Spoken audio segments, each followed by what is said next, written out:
वृंदावन बिहारी लाल की जय। श्री अग्नि पुराण अध्याय 39 विष्णु आदि देव स्थान हेतु भूपरि ग्रह विधान।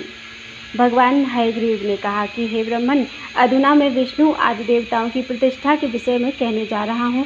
ध्यान देकर सुनिए। इस विषय में मेरे द्वारा वर्णित पंचरात्रों एवं सप्तरात्रों का ऋषियों ने मानव लोक में प्रचार किया है।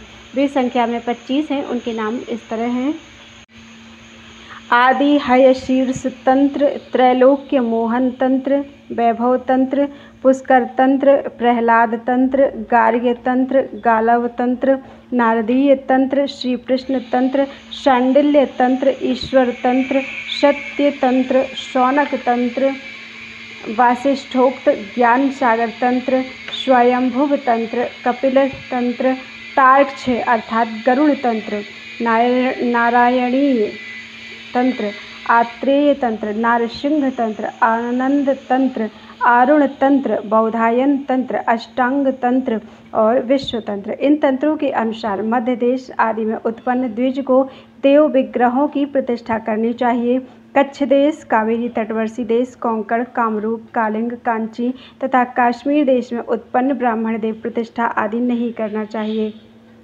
आकाश, वायु, तेज, जल एवं पृथ्वी ये पंच महाभूत पंचरात्र हैं। जो चेतना शून्य एवं अज्ञान अंधकार से आच्छन्न है वे पंचरात्र से हीन है। जो मनुष्य यह धारणा करता है कि मैं पाप मुक्त परब्रह्म विष्णु हूँ, वह देशिक होता है। वह समस्त बाह्य लक्षणों अर्थात वेश आदि से हीन होने पर भी तंत्र वेत्ता आचार्य माना गया है।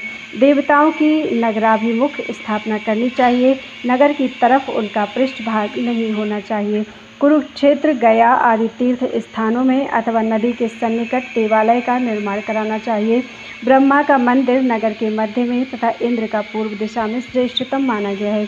श्री अग्निदेव तथा मातृकाओं का आग्नेय कोण में, भूतगण और यमराज का दक्षिण में, चंडिका, पितृगण और दैत्यादि का मंदिर नैऋत्य कोण में बनवाना चाहिए। वरुण का पश्चिम में, वायुदेव और नाग का वायव्य कोण में, यक्ष या कुबेर का उत्तर दिशा में, चंडीस महेश का ईशान कोण में और विष्णु का मंदिर सभी तरफ बनवाना श्रेष्ठ है। ज्ञानवान मनुष्य को पूर्ववर्ती देव मंदिर को संकुचित करके अल्प समान या विशाल मंदिर नहीं बनवाना चाहिए। किसी देव मंदिर के सन्निकट मंदिर बनवाने पर दोनों मंदिरों की ऊंचाई के बराबर दोगुनी सीमा छोड़कर नवीन देव प्रसाद का निर्माण कराएं। विद्वान व्यक्ति को दोनों मंदिरों को पीड़ित नहीं करना चाहिए। भूमि का शोधन करने के बाद भूमि परिग्रह करना चाहिए। उसके बाद प्राकार की सीमा तथा मांस, हरिद्रा, चूर्ण, खेल, दधी और सत्तू से भूत बलि संप्रदान करना चाहिए। फिर अष्टाक्षर मंत्र पढ़कर आठों दिशाओं में सत्तू बिखेरते हुए कहें, इस भूमि खंड पर जो राक्षस एवं पिशाच आदि निवास करते हों वे सभी यहाँ से चले जाएं। मैं यहाँ पर श्री हरि विष्णु के लिए मंदिर का निर्माण करने जा रहा हूँ। फिर भूमि को हल से जुतवाकर गोचारा कराएं। 8 परमाणु का रथ रेणु माना गया है। 8 रथ रेणु का बालाग्र तथा 8 बालाग्र की लिक्षा कही गई है।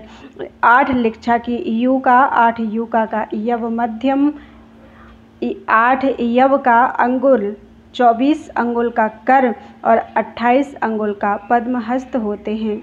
इस प्रकार महापुराणों में श्रेष्ठ श्री विष्णु वामपाद स्वरूप कृष्ण द्वैपायन भगवान व्यास कृत अग्नि महापुराण अंतर्गत आगत विषयों का विवेचन संबंधी 39वां अध्याय पूरा हुआ। बोलो वृंदावन बिहारी लाल की जय।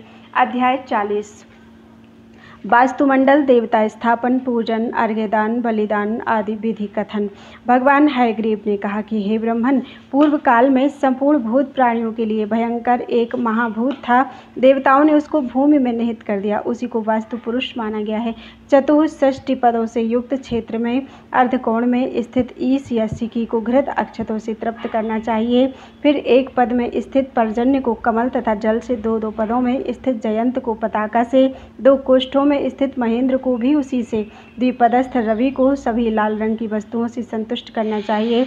2 पदों स्थित सत्य को वितान अर्थात चंदोबे से एवं 1 पदस्थ बृहस्पति को घृत से, अग्निकोण वर्ती अर्धपद में स्थित व्योम को शाकुन नामक औषधि के गूदे से, उसी कोण के दूसरे अर्घ पद में स्थित श्री अग्निदेव को शुक से, एक पदस्थ पूजा को लाजा से, द्विपदस्थ वितत को स्वर्ण से, एक पदस्थ ग्रहक्षत को माखन से, एक पद में स्थित यमराज को उड़द मिश्रित भात से, द्विपदस्थ गंधर्व को गंध से, एक पदस्थ भृंग को शाकुन जिह्वा नामक औषधि से, अर्ध पद में स्थित मृग को नीले वस्त्र से, अर्धकोष्ठ के निम्न भाग में विद्यमान पितृगण को खिचड़ी से, एक पदस्थ दौबारिक को दंतकाष्ठ से एवं 2 पदों से स्थित सुग्रीव को यव निर्मित पदार्थ अर्थात हलवा आदि से परितृप्त करना चाहिए।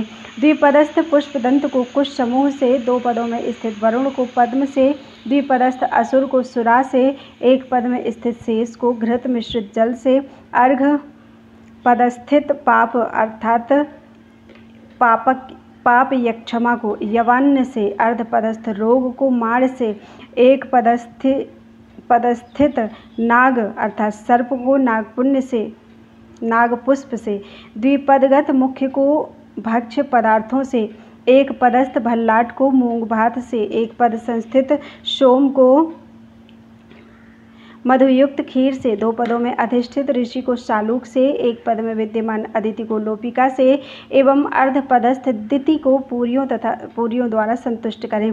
फिर ईशान स्थित ईश के निम्न भाग में अर्ध पदस्थित आप का दुग्ध से एवं उसके नीचे अर्ध पद में अधिष्ठित आप वत्स को दही से संतुष्ट करना चाहिए। साथ ही पूर्ववर्ती कोष्ठ चतुष्टय में मरीचि को लड्डू देकर तृप्त करना चाहिए। ब्रह्मा के ऊर्ध्व भाग के कोण स्थित कोष्ठ में अर्ध पदस्थ सावित्र को रक्त पुष्प निवेदन करना चाहिए। उसके निम्नवर्ती अर्धकोष्ठक में स्थित सविता को कुशोदक संप्रदान करना चाहिए।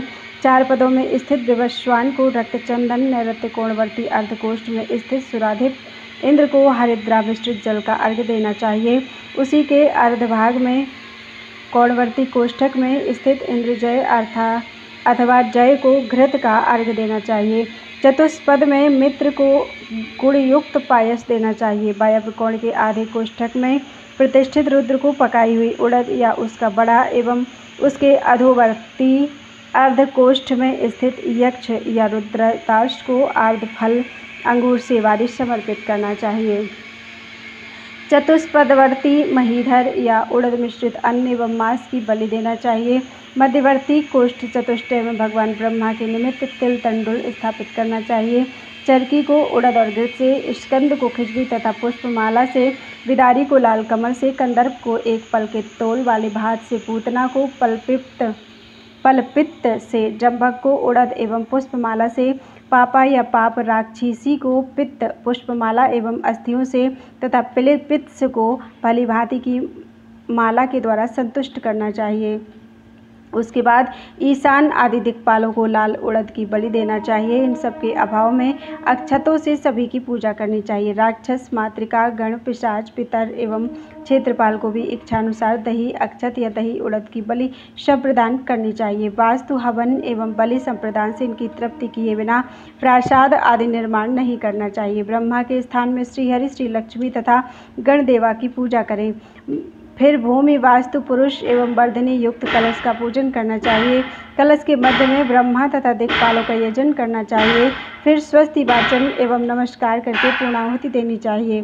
हे ब्राह्मण, उसके बाद गृहपति हाथ में छिद्रयुक्त जलपात्र लेकर विधि पूर्वक दक्षिणावर्त मंडल बनाते हुए सूत्र मार्ग से जलधारा को घुमावे। फिर पूर्वत उसी मार्ग से 7 बीजों का वपन करना चाहिए। उसी मार्ग से खाद का प्रारंभ करना चाहिए। तत्पश्चात मध्य में हाथ भर चौड़ा एवं 4 अंगुल नीचा गर्त खोद लें। उसको लीप पोत कर पूजन करना प्रारंभ करना चाहिए। सर्वप्रथम 4 भुजाधारी भगवान श्री हरि विष्णु भगवान का ध्यान करके उनको कलश से अर्घ्य संप्रदान करना चाहिए।